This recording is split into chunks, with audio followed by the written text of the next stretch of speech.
श्रीं ऐं क्लीं सौं ऐं क्लौं ऐं ॐ नमो भगवते वार्तालि वार्तालि वारायि वारायि वरागं अन्धे अन्धे नमः अन्धे अन्धे नमः जम्बे जम्बुनि नमः मोगे मोनि नमः स्तम्भे स्तम्भनि नमः सर्वदत्तप्रदत्तानां सर्वेहां सर्ववाक्येकचक्रमुखदेक्पादम्बरं गुरुगुरु शीघ्रमच्चं ऐं क्लौं ऐं डग डग डग डग डग स्वाहा ॐ ऐं क्लीं श्रीं ऐं क्लीं सौं ऐं क्लौं ऐं ॐ नमो भगवते वार्तालि वार्तालि वारायि वारायि वरागं अन्धे अन्धे नमः अन्धे अन्धे नमः जम्बे जम्बुनि नमः मोगे मोनि नमः स्तम्भे स्तम्भनि नमः सर्वदत्तप्रदत्तानां सर्वेहां सर्ववाक्येकचक्रमुखदेक्पादम्बरं गुरुगुरु शीघ्रमच्चं ऐं क्लौं ऐं डग डग डग डग डग स्वाहा ॐ ऐं क्लीं श्रीं ऐं क्लीं सौं ऐं क्लौं ऐं ॐ नमो भगवते वार्तालि वार्तालि वारायि वारायि वरागं अन्धे अन्धे नमः अन्धे अन्धे नमः जम्बे जम्बुनि नमः मोगे मोनि नमः स्तम्भे स्तम्भनि नमः सर्वदत्तप्रदत्तानां सर्वेहां सर्ववाक्येकचक्रमुखदेक्पादम्बरं गुरुगुरु शीघ्रमच्चं ऐं क्लौं ऐं डग डग डग डग डग स्वाहा ॐ ऐं क्लीं श्रीं ऐं क्लीं सौं ऐं क्लौं ऐं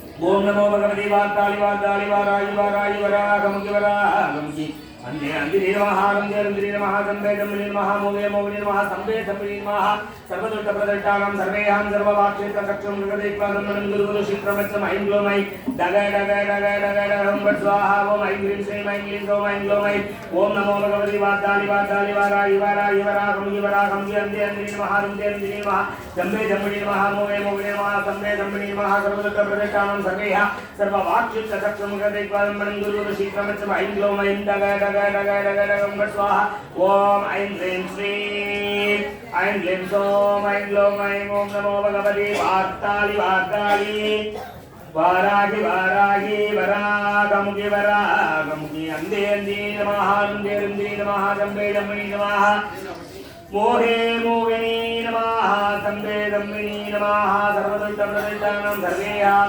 सर्ववाक्येकचक्रमुखदेक्पादम्बरं गुरुगुरु शीघ्रमच्चं ऐं क्लौं ऐं डग डग डग डग स्वाहा ॐ ऐं क्लीं श्रीं ऐं क्लीं सौं ऐं क्लौं ऐं ॐ नमो भगवते वार्तालि वार्तालि वारायि वारायि वरागं अन्धे अन्धे नमः अन्धे अन्धे नमः जम्बे जम्बुनि नमः मोहे मोहिनि नमः स्तम्भे जम्बुनि नमः सर्वदत्तप्रदत्तानां सर्वेहां सर्ववाक्येकचक्रमुखदेक्पादम्बरं गुरुगुरु शीघ्रमच्चं ऐं क्लौं ऐं डग डग डग डग डग स्वाहा ॐ अधिहत्वजादरुत्तहे दण्डहस्ताद धीमहि तन्नो वाराहि प्रचोदयात् स्वाहा ॐ लूं लघुवाराहि लुं उन्मत्तभैरवी पादुकाभ्यां स्वाहा लघुवाराहि अम्बिकाय स्वाहा लघुवाराहि अम्बिकाये इदं नमः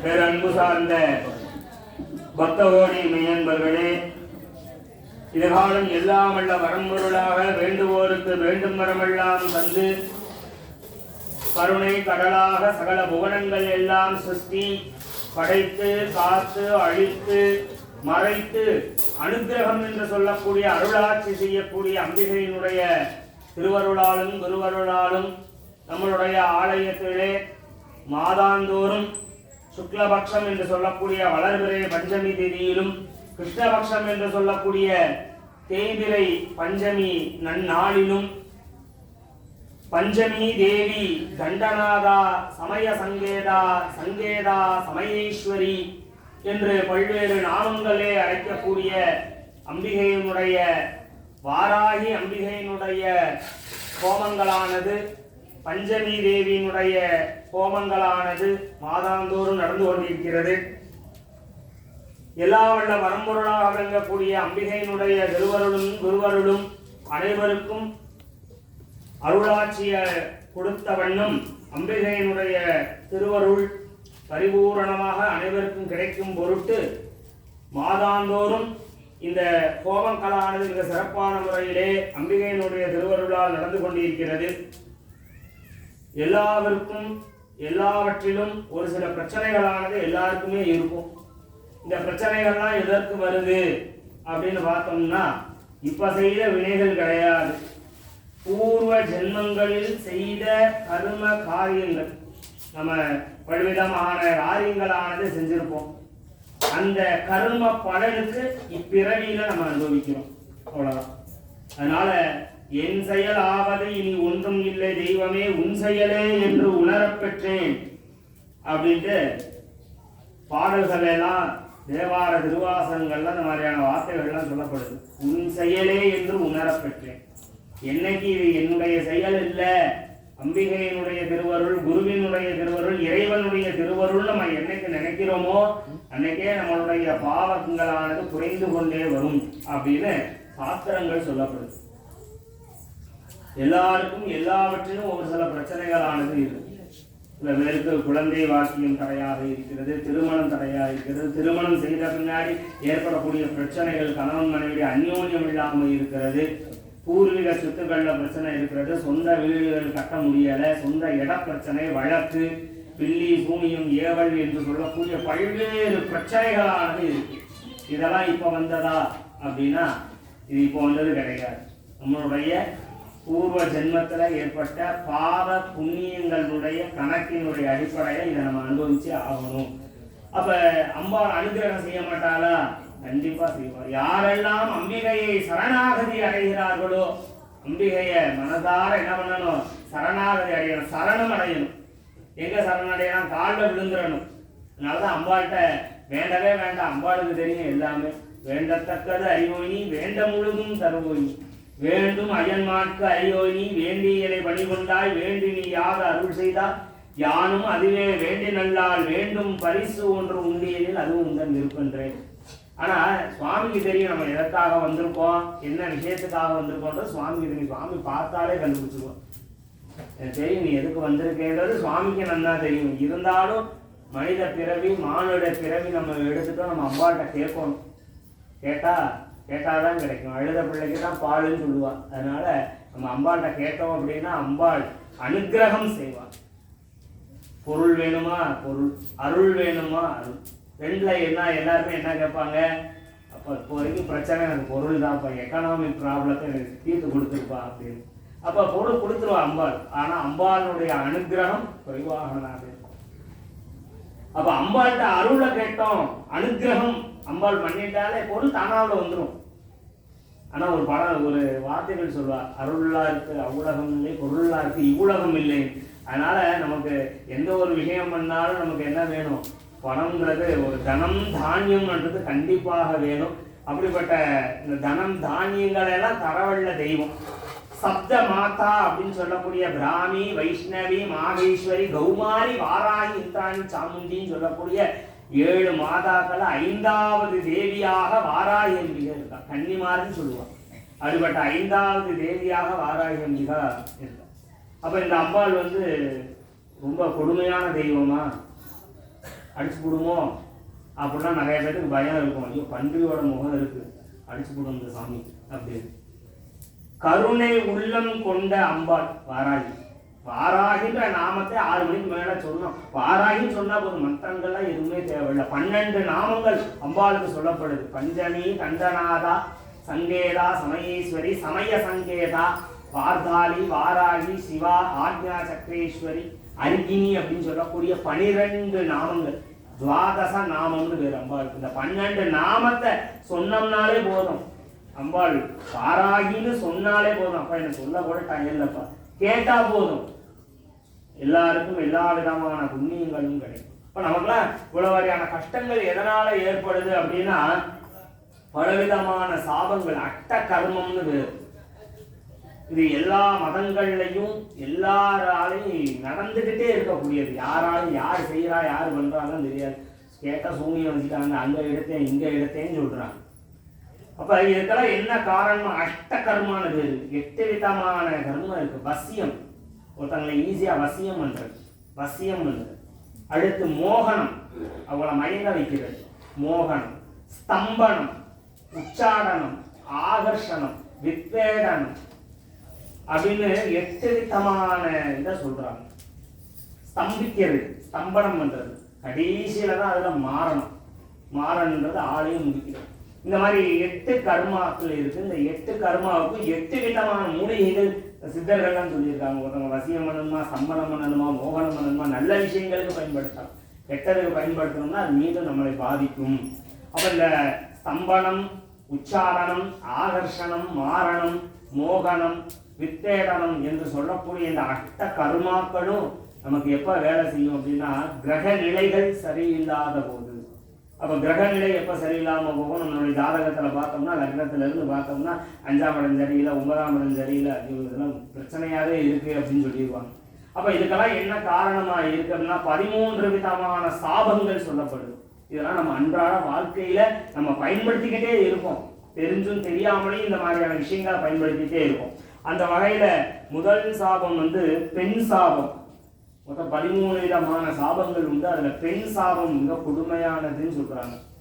திருமண வாழ்க்கையில் மனைவியை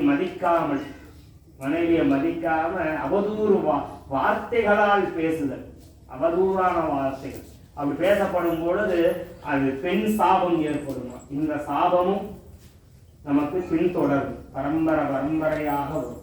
அதனால பெண்களை அவதூறான வார்த்தைகளால் அழைக்காமல் அவங்களுக்கு நல்ல விதமான விஷயங்களை சொல்லணும் அப்படின்னால அவங்க கேட்டுப்பாங்க. அப்போ அந்த பெண்ணை அவதூறாக பேசணும்னா பெண் சாபமானது ஏற்படும். அடுத்து பிரேத சாபம்னு. பிரேத சாபம், ஒருத்தர் இறந்து கிடந்தாருன்னா இறந்த வரையும் திட்டுவாரு. அந்த சபத்தை அதே இடத்துல போட்டுட்டு அவரையே அசிங்கமான வார்த்தைகளை அந்த மனுஷன் போகும்போது நல்லா பண்ணிட்டு போனாரா, பிரச்சனை பண்ணிட்டு தான் போனார் அப்படின்னு சொல்லிட்டு அந்த பிரேதத்துக்கு முன்னாடியே வாக்குவாதங்களில் ஈடுபட்டு தவறான வார்த்தைகள் விடப்படும் பொழுது அந்த பிரேதத்துல இருந்து சாபங்களானது ஏற்படணும். அதுக்கு பேர் பிரேத சாபம். இதுவும் நமக்கு பிரச்சனைகளுக்கான காரணமாக அமையும். அடுத்து பிரம்ம சாபம். கற்றுக் கொடுத்த ஒரு வித்தையை கற்றுக் கொடுத்த குருவை மதிக்காம நம்ம இருந்தோம் அப்படின்னோம்னா அந்த குருவினால் ஏற்படக்கூடிய சாபம் தான் பிரம்ம சாபம். இந்த பிரம்ம சாபம் ஏற்படுத்தா நம்ம கற்றுக்கிட்ட வித்தையானது அழிஞ்சு போகும். வித்யான்றது கல்வி. குருகிட்ட இருந்து தான் நம்ம எல்லாமே கற்றுக்க முடியும். அப்போ குருவையே நம்ம ஏமாற்றி குருவையே நிந்தனை பண்ணணும் அப்படின்னா குருவினால் ஏற்படக்கூடிய சாபம் அந்த பிரம்ம சாபமானது நமக்கு ஏற்படும். அடுத்து ஏற்படக்கூடிய சாபம் சர்ப்ப சாபம். பாம்பை அடிக்கிறது, பாம்பை கொள்றது, பாம்பை துன்புறுத்துறது, இந்த மாதிரியான விஷயங்கள் செய்தோம் அப்படின்னா சர்ப்ப சாபமானது ஏற்படும். அதனாலதான் ஜாதகத்துல லக்னத்துல இருந்து 1ஆம் இடம், 2ஆம் இடம், 7ஆம் இடம், 8ஆம் இடம் இந்த இடங்கள்ல ராகுவோ கேதுவோ இருந்தால் சர்ப்பதோஷம் அப்படின்னு சொல்லுவாங்க. இது பரம்பரையாக வரும். சப்த பாரம்பரிய ரூபானாம் அப்படின்னு சொல்றாங்க. பரம்பரையாக வரும். அப்ப பாம்பை அடிச்சு நம்ம கொண்டோம்னாலும் அந்த மாதிரியான சாபங்கள்ல நமக்கு ஏற்படும் அப்படின்னு சொல்றோம். அடுத்து பித்ரு சாபம். வருஷம் திதி செய்யாம முன்னோர்களுக்கு அப்பாவுக்கு செய்யணும், தாத்தாவுக்கு செய்யணும், அவரோட அப்பாவுக்கு செய்யணும், அது மட்டும் இல்லாம அவங்க அம்மாவுக்கு. இது மாதிரி வருஷத்துல 12 பேருக்கு சிராத்தம் செய்யணும் அப்படின்னு சாஸ்திரம் சொல்லுது. 12 பேருக்கு செய்யணும். அப்ப தத்தற்காலை சிராத்தம் அந்த கர்ம கரிஷ்யம் செய்யல அப்படின்னா பித்ரு சாபமானது ஏற்படும் அப்படின்னு சொல்றோம். அடுத்து கோசாபம். பசுவை துன்புறுத்துறது. பசு பால் கொடுக்கலைன்னா அதை கசாப்புக்கு அனுப்பிடுறது. பசு பால் கொடுக்கல அப்படின்னா அதை கறிக்கு அனுப்பிடுறது. இதனால கோசாபமானது ஏற்படும் அப்படின்னு சொல்றாங்க. அடுத்து பூமி சாபம். மற்றவங்க இடத்தை அபகரிக்கிறது. அவங்களா கொடுத்தா பிரச்சனை இல்லை, நம்மளா அவங்க இடத்த கேட்டு வாங்கி தேவையில்லாத வழக்குகளை சந்திச்சு வாங்கணும் அப்படின்னா அதனால ஏற்படக்கூடிய சாபம் பூமி சாபமானது ஏற்படும் அப்படின்னு சொல்றோம். அடுத்து கங்கா சாபம். முக்கியமாக தீர்த்தமாடக்கூடிய நீர் நிலைகள்ல அங்க போய் அசுத்தம் செய்யறது. நம்ம போட்டிருக்கிற ட்ரெஸ்ஸெல்லாம் கலக்கி போட சொன்னாங்க, இதோட கர்மதோஷம் போகுது அப்படின்னு சொல்லிட்டு அந்த நதியை அசுத்தமாக்குது. அப்ப அசுத்தமாக்கப்படும் பொழுது அங்க இருந்து நமக்கு சாபம் ஏற்படுமா, அதுக்கு பேர் கங்கா சாபம் அப்படின்னு சொல்றோம். அடுத்து விருட்ச சாபம். கோயில்ல ஏதேனும் ஸ்தல விருட்சம் மரம் இருந்துச்சுன்னா இந்த அக்னி நட்சத்திரம் அப்ப மரங்கள்லாம் வெட்டக்கூடாது. ஆனா அப்பதான் நம்ம மரத்தெல்லாம் வெட்டுவோம். அப்படி வெட்டப்படும் பொழுதும் அந்த சாபம் ஏற்படுமா. அந்த சாபத்துக்கு பேர் விருட்ச சாபம்னு பேர். இந்த மாதிரியான சாபங்கள் ஏற்படும். அடுத்து தேவ சாபம். தேவர்கள் பெரும்பாலும் இந்திரன்ல இருந்து அக்னி, யமன், நிருதி, வருணன், வாயு, குபேரன், ஈசானன் என்று சொல்லக்கூடிய அஷ்டதிக்கு பாலர்களை நம்ம கும்பிடணும். அவ்வாறு கும்பிடப்படும் பொழுது அவங்க எல்லா விதமான சகல சௌபாகியங்களையும் நமக்கு தருவாங்க. அப்ப அவங்கள நம்ம மதிக்காம கும்பிடாம இருந்தோம், வணங்காம இருந்தோம்னா தேவர்கள் மூலமாக நமக்கு சாபங்கள் ஏற்படும். அடுத்து ரிஷி சாபம். சப்த ரிஷிகள் இருக்காங்க, அந்த ரிஷிகளையும் நம்ம வணங்கணும். அடுத்து முனி சாபம் அப்படின்னு பேரு.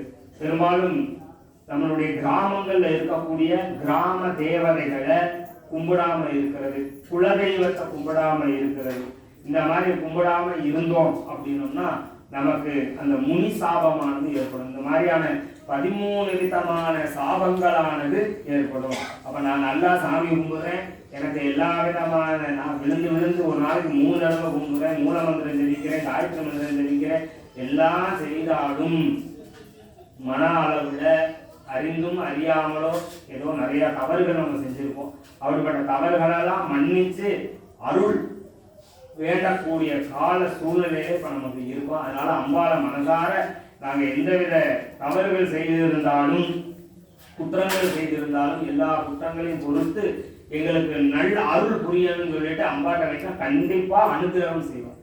அப்ப அங்க கர்ம அந்த பாவ புண்ணியங்களுக்கு தகுந்தாற் போல அதை நம்ம வரும். அது அதிகமா இருக்காது, குறைவான முறையில நம்ம செய்யக்கூடிய புண்ணிய காரியங்களுக்கு தகுந்தாற் போல அது குறையும் அப்படின்னு சாஸ்திரங்கள் சொல்லப்படுது. அதனால நமக்கு அருமையான ஒரு வாய்ப்பை அம்பாள் நமக்கு கொடுத்துருக்கா. மனதால பிரார்த்தனை பண்ணிக்கோங்க, எல்லாருக்கும் எல்லா விதமான நலன்களும் நன்மைகளும் கிடைக்கணும் அப்படின்ட்டு மனதார பிரார்த்தனை பண்ணிக்கோங்க. இப்ப அஸ்திர ஹோமம் என்று சொல்லக்கூடிய ஹோமங்களானது வெண்கடுகுனால இந்த ஹோமங்களானது நடக்குது. அதுக்கு தொடர்ந்து மகா பூர்ணாகுதியானது நடக்கும். அதனை தொடர்ந்து அம்பிகைக்கு அபிஷேக பூஜைகளும், அதுக்கடுத்து அலங்கார பூஜைகள் நடந்து பிரசாதம் வழங்குதல் நிகழ்ச்சி நடக்கும். இப்பொழுது அஸ்திர ஹோமம் மனசால பிரார்த்தனை பண்ணிக்கோங்க. எல்லாரும் எல்லா விதமான சாபங்களும் நீங்கி அனைவருக்கும் அனைத்து நலன்களும் வெகு விரைவில் கிடைக்கணும் அப்படின்ட்டு மனசால பிரார்த்தனை பண்ணிக்கோங்க. ஓம்